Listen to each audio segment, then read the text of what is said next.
Ежедневно к врачам обращаются родители десятков маленьких пациентов с повышенной температурой тела, слабостью и затрудненным дыханием. Часть из них нуждается в срочной госпитализации. В основном детей в тяжелом состоянии доставляют в медучреждения уже после того, как родители несколько дней их лечили самостоятельно дома. Порой неправильно.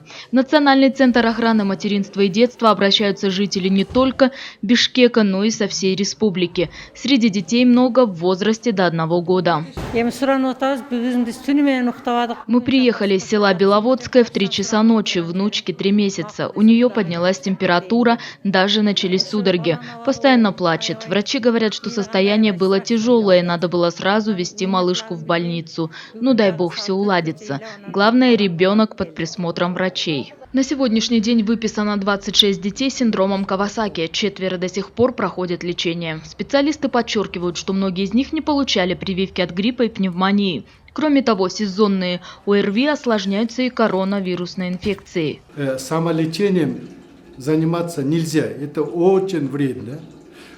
Вы можете упустить основные моменты. В течение определенного периода высокая температура, это должен настораживать родителей. А антибиотики принимать категорически самолечение запрещается.